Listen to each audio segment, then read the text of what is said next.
Welcome to another insightful episode of the King Obed Podcast, where we dive into stories of growth and success. Today, we are talking about business, how you can scale your idea or turn your idea into a thriving and a scalable business. With me is a guest who has done this and has been successful, created a number of businesses, and has been able to scale his businesses into 6 figures, 7 figures.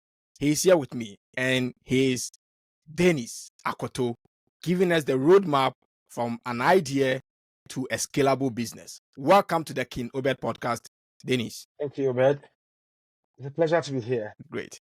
Yes, so how many business do you have now? Well, on top of my head, I would say 4, but of course, I'm involved in many other businesses that I wouldn't say it's my mainstream business, so I wouldn't tout it. But for any doubt, I would say 4 that I'm actively more than 90% involved in. Okay. So which are these 4? Which are these 4 businesses that you've come up with? Yeah, I'll start with my favorite. That is Milan Access Cleaning Services. Mm-hmm. I always am a cleaner, so that is my most reasonable business. Then I also have an Airbnb business. I have Proceeds. That is a software company that helps people to make invoices, make codes, manage their expenses in real time. Then I also have Cardwisher. That is also a SaaS. SaaS is software as a service where people can send greeting cards for any occasion, whether it's Father's Day, Mother's Day, birthday, baby shower, whatever the occasion is. Even if it is just sending some condolence to somebody, you can just get on my platform and send them a card. And the beautiful thing is you can get millions of people to put messages in one card for one person at the same price. So that is one of my fancy projects which became a business. Yeah. So 4 for now. Wow. 4 for now. On the back of that, now take us back. When you think about your first business idea, right? What sparked it? Hunger. So hunger sparked it. Yeah, we have to be honest. It's not just like I have a hobby. I like golf. I like lawn tennis. That I just want to play and get on a pitch. Nobody fancies going to people's homes to go and clean. You go there to clean, you don't even know what to expect or what you're going to meet. So it's only the urge to own something for your own self to ensure financial breakthrough that will make you take on endeavors or do things that you think can make you cash flow positive. So it is basically hunger, the urge to make more, to get financial security, and that is it. I've never lied about it. Okay. I've never said I like cleaning. Cleaning is my hobby. No, it's not my hobby. Yeah, so in business, my main aim to get into business is just to make sure I'm financially safe. Secondarily, I think when you get in and you've been struck with lots of challenges, then you know that you really also look at many other things that you did not consider. That is where I understood that I've always known, but I really understood that I am a people person. So many times I take jobs that doesn't even give me profit, but because my team are going to just get their money and get paid and get something to feed their families and pay their rent, I take it. So then again, I can say after I went in with that zeal to make myself feel good or make myself financially safe, I also realized that I really care about people, and it's been good. Like I've mentioned, people really getting taken care of just because my business exists. Wow. So all these businesses which are in existence now were sparked out of hunger, and then you've developed them into, you've been able to scale them. You've been able to scale them into more or less like 6 figures, 7 figures. I saw one of your profiles, and then on it you said you've scaled your Proceeds, which is an online software thing that you do, to £1 million pound valuation. So the cleaning company is doing actual revenue in 6 figures, over a long period of time. Tech companies are in valuation per post investment or raising. Tech companies valuation is a bit different, and that is in the 7 figures. It's over £1 million, and that's how it's been. Most of the time, people will be like, "Oh, live up to it." Just like the case of many software companies that never even made money but sold for $1 billion. That's how tech valuation is. It's different. It has different dynamics, yes. But when you get there, you know. And of course, when it comes to fundraising, I think something we can also discuss for a different topic where people are interested in raising funds. That is where you know that you actually have to have a value for your company. And that is sealed after fundraise. And of course, you have to live up to it. The company doesn't have to collapse. And we've been living up to it every day, every night. So ideas have now turned into scalable business and is generating income for you, right? Into 6 figures and then 7 figures as well. Now, you realize that most people like myself, young guys like myself, we have business ideas. We can think about a number of stuff around us. We can identify the problems. But sometimes turning these business ideas into a reals or these ideas into a real business becomes a challenging. How do I, as a person, test and also validate my idea and get committed to it? Yeah, I'll start with a very unpopular thought or school of thought. You have to be very delusional. Like whether you know what you're doing or you don't know what you're doing, you have to have some high level of being delusional. Like think about things that are possible that nobody thinks is possible. That is the first step. Because if you are always thinking about possibilities, then you are an operator. You're not a creative person. And that is one thing that really worries people. I'm not going to deviate from your question, but let me just explain this. At the early stages of setting up a business, you need creativity. You don't need operativity. Many people are tuned, or the society has tuned us to be operators. Where you go to uni, you finish your first degree. If you want to do master's, you do. If you want to do PhD, you do it. Then you get into a job, and there is a standard operating procedure, an SOP or standard working instruction that you follow. You follow it, you get job done. If you don't do it, this is what you face. And that is not being creative. That is being an operative. Many people are just after school being operators. So just go to a typical warehouse. You go to a house, this is how this is made. This is how you use a crane. This is how you use an FLT. Right. This is how you use a PPT. This is how you make this kind of recipe. This is how you do that. That is operation, and we call you an operative. People think being an operator means you work in a warehouse or you work in a blue collar job. Many people are in white collar jobs and they are just operators. But when it comes to business, you have to be somebody who is creative. And that is where you have to bring something that is not existing into existence. Even though some things may be existing already, you have to bring the idea of it to many people. And I can give a lot of examples. I won't go there to divert too much. So being creative, one of the competencies of a creative person is being delusional. I don't know whether you're American or British, whether delusional or dilutional, wherever you come from, take it like that. Yeah. So you have to be very delusional and be very mad with your thoughts. When you have been delusional enough and you want to do something that doesn't really make sense, then you have to bring some bit of risk analysis into it. And that is why in business, there is a concept called MVP. You know, in basketball, when you say MVP is the most valuable player, but in business, it's called the minimum viable product, where you try to test what you want to do at the minimum level with the least cost in the shortest possible time, just so you don't waste your time and money. If you have thought of anything, just think, am I creative enough? If you are creative, do I have the competency of a creative person? Are people saying this wouldn't work, but I think it will work?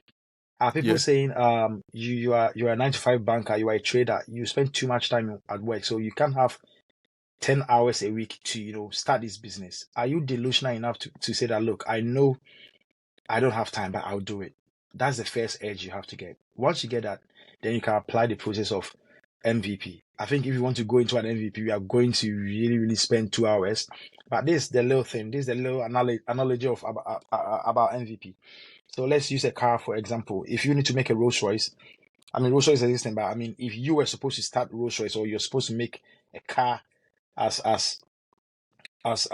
luxurious as Rolls Royce, you don't just spend 10 million on all the things, the good stuff, the umbrella and everything, and say, hey, pay 500,000 per car. No. Just, that's if there was no car in the world. You just have to make wheels, put a steering on it that can turn it, and tell people this can move you from A to B Yeah. in a time shorter than you walking. So if people sit on it and are able to take themselves from A to B, and they'll be like, oh yeah, I used to get here. Yeah, I used to get here in 20 minutes, but it got me there in 1.5 minutes. Then, of course, you save them time. And of course, that's money. So now you build something over it. You put a fast engine over it, a turbo engine, to get it there in 30 seconds. Now you have to put an air conditioning. You have to put an umbrella like Rolls-Royce has it.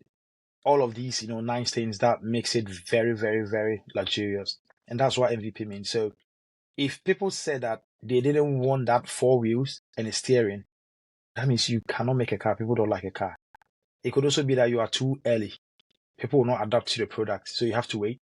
Or you need a lot of money to convince people.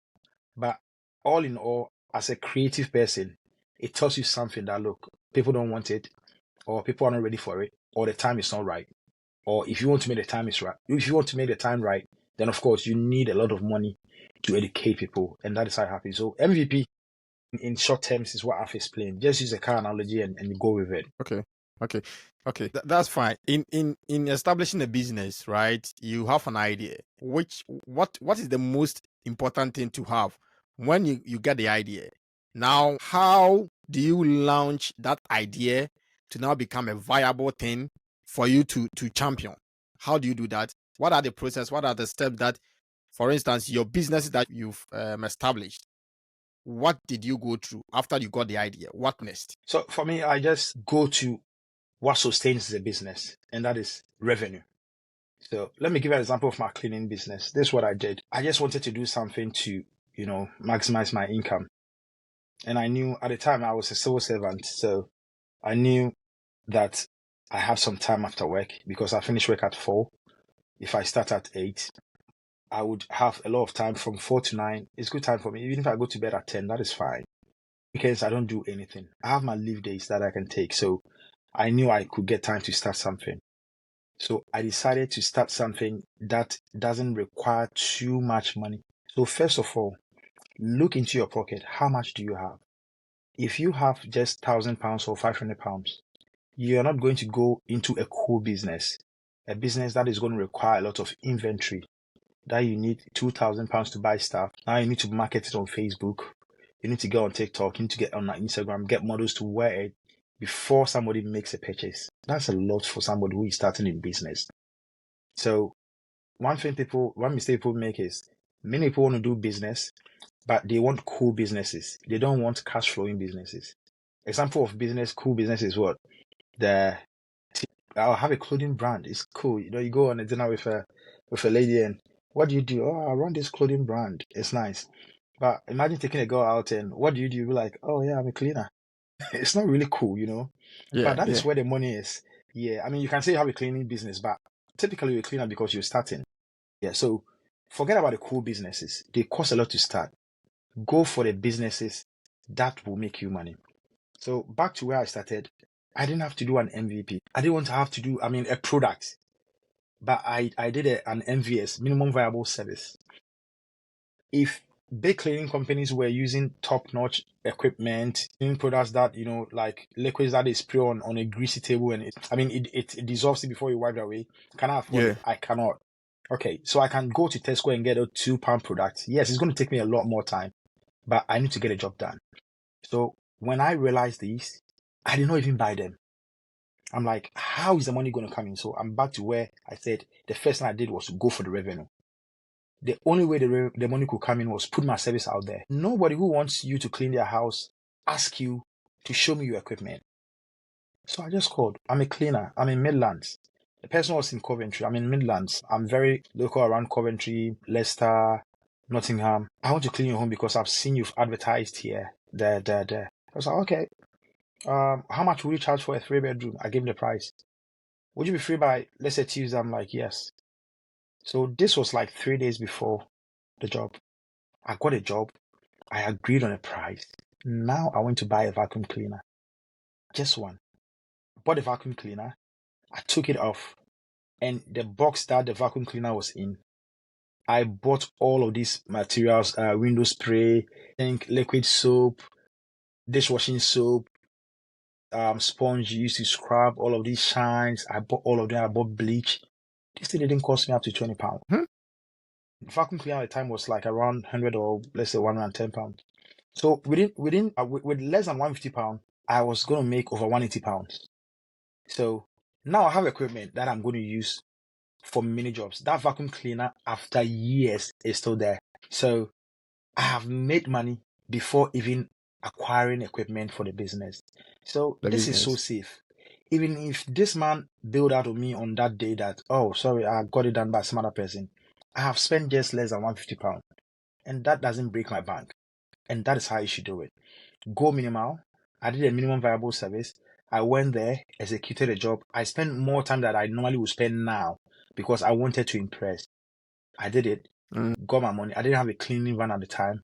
I went with my own car, put everything in the back of the car, and that was it. So when you are starting, you have to go in very lean. Try as much as possible to get as much money by spending the least money. And that is how you can really be interested in how the business works. I understand there are many businesses that you need a lot of money to start. Well, if you are an expert. I was about coming there. That it's not always like, it's not, all businesses are not cleaning services or cleaning businesses. So for instance, when you want to build, maybe for instance, somebody wants to go into real estate and things, or some of these things you are saying may not apply in that regard or in that circumstance. So how does that person navigate the way from that idea of being a real estate person now becoming the actual real estate person? Doc, risk is commensurate to returns. If you put a level 7 risk, if you put a level 7 risk in, you are expecting a level 7 returns. Okay. I invested just less than £150 in my cleaning business. That job I did, if I had equipment already, let's say it was 180, I spent 8 hours.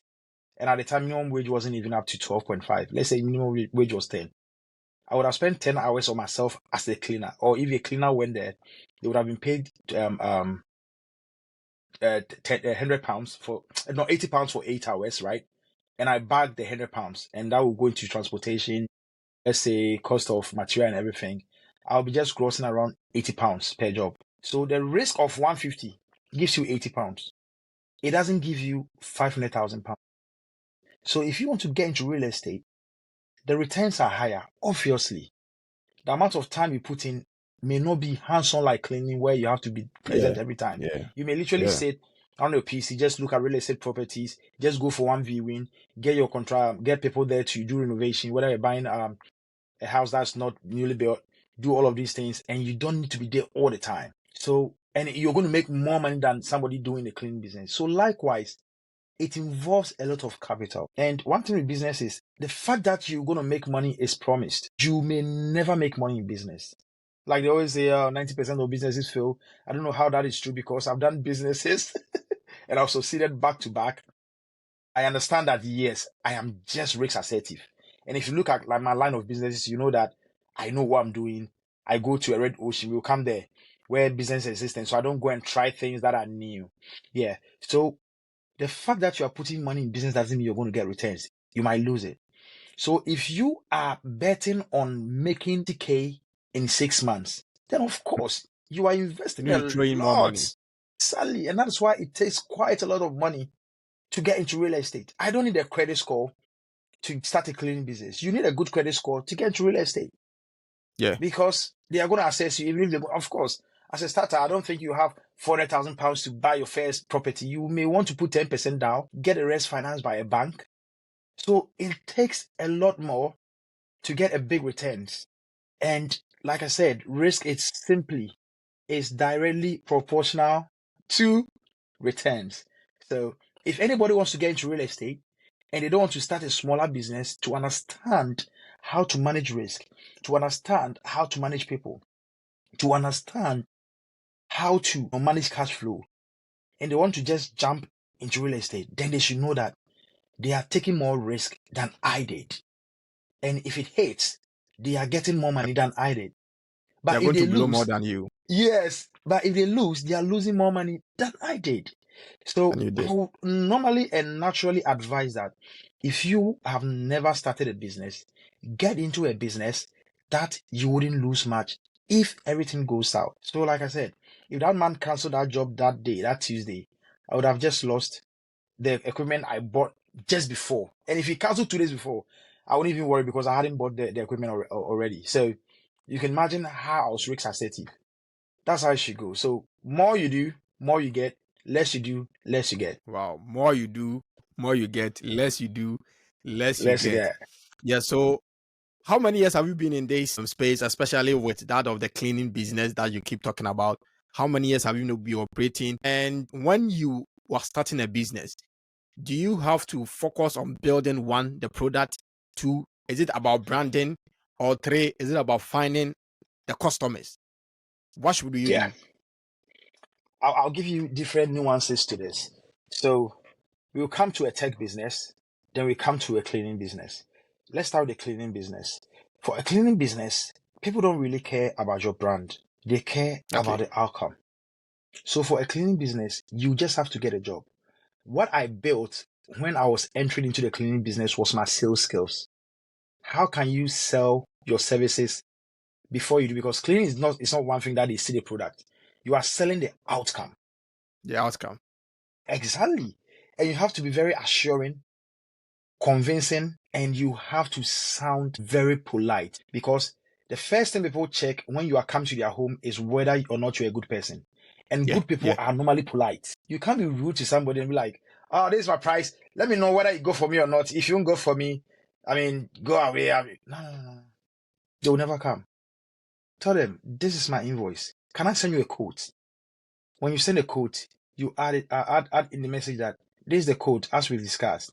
If there is any concerns, let me know. You see, when people read things like this from you, they have a feeling like they can a bit depend on you. They can really come to you. So if they have children at home, they really think you are a good fit. So when it comes to cleaning, you are entering people's homes, people's properties. Sometimes there are valuable artifacts and stuff in there. Exactly. So more reason why I started doing insurance and everything. I told them I'm insured and all. So all of these things became part of my sales skills. So when I talk to you, within 1 minute, you know I'm polite. You know I have insurance. So you don't have to worry about anything. You know, on my insurance document, I'm going to send it to you. If you want a quote, I'm going to add it to it. So you know my address. I'm locatable. You can verify me anywhere because I've been verified by my insurance company. And this is not just knowledge, it is sales skills. So pick a phone and talk to people and they wouldn't be able to, get a deal or a contract. I'll pick a phone and do it and I'll get it. It's just because of how I've packaged my whole sales procedure. And it was very simple. So for the cleaning business, I didn't need to better any product because there was no product. It was an outcome I was always selling. Believe you me that there were many times that my cleaners or my team went to do the cleaning and didn't go well. But because these people had initial comfort around me, they were just be like, Dennis, I think they didn't do. I'm like, hold on, don't pay. I'll come and get it done before you pay me. Imagine having a cleaner in your home and you have a feeling that they are not asking for money. They are not in a rush for money. They are not asking for deposit. They're like, until my work is good, do not pay me. Do not pay me. That is how it works. So you saw the outcome, then you build on your sales skills because that is the only way you can let people see what you can do and how safe you are with them, then get a job. Let's come to a tech company. We proceed, we build a minimum viable product. We ask people to test it. Some of them are not genuine with their responses. A lot are. So you really look at things that people are not saying instead of what they are saying. So they'll be like, oh yeah, the app is good. It helped me. They can say 10 good things about it. The only thing I couldn't do, this was drudgery. That is what you're looking for. Then you go back to improve it. So when it goes to software products, or let's say products that we sell, let's say you're selling baby wipes, you're selling candles, you're selling whatever, there you don't have to worry too much about sales skills because you may never even pick a phone and sell. You just do Google ads or run to Facebook ads and people will just see it and they will buy it. But what will make them come back or what will make them keep their subscription if it's a SaaS product is how good it is to them. So there you want to make a product that is sticky. In this case, sticky means people want to come back to it. If it is a candle and you promise that it is an oud scent, when they put a candle on, when they lit it, yes, they could smell the wood. But after 10 minutes or after it burning halfway through, was the wood still, in the candle? Would they still smell the wood? So you could just be fake, and because you don't want to spend on it, just put it on the top layer, and you get your initial customers. By the third day, by the fourth day, they'll be like, oh yeah, this is a scam. They will never come back. So that is how you have to look at it. It is not a one thing fit all. Not every business depends on a good product. Some businesses forget about the product, go and build sales skills. Learn how to sell, learn how to convince. And these are the businesses that you are selling the outcome of a service. But when it comes to products like online products, like physical products, then you have to invest into the product. Even that, you still have to do an MVP. You can tell that I'm very much bent on MVP. It will save you a lot of money. It will let you feel, that you're doing something reasonable. It will let you know what is going wrong before you inject too much money. There are some projects that people do, they are just passionate about, and people don't care about it. And I always say that, no, maybe I won't say this. Maybe something will come up, then I'll put it across. It will be a very good analogy for one of your questions. Hopefully, if you don't ask me about it, I'll chip it in. But let me leave this here. Not everything is a product. Some are just services that you're selling outcomes. So what you need is sales skills. Then some of them are products that people need to really have a very good experience with, and that they will come back. And that's why when it gets to these products, you're looking at UI, UX. You're looking at product feel. You're looking at quality. I mean, in terms of physical products, you're looking at texture. Everything should really play well. But you can still make it with a listing, and you can build on it. So it depends on which kind of business you want to establish. It does not necessarily mean that you need to build a brand or maybe get a customer first or build a product or something, because it's not a one fit for all. Like you said, it's not cast in stone that maybe build a product, build a brand, get a customer. It doesn't follow that procedure or processes, depending on which kind of business you want to do. Exactly. And on brand, I know you are using brand, the word brand. I know you understand brand. But let me say this for context. Your brand is not your logo. Your brand is not what you think you are. Your brand is what people say you are. So if you are starting and you have a nice logo, you have this, you have that. Your brand is how people feel when they use your product. Your brand is what people say to other people. So never worry about a brand. Get a logo. Get a name. Make it make sense. Get some attention. Let it go on its own. When people use it and they like it, that is where you build a brand. So your brand is in people's head. Your brand is nothing physical. Your brand is nothing. And that is, well, in any economics, or when I say economics or like accounting class or any, asset class, they'll call a brand as a goodwill.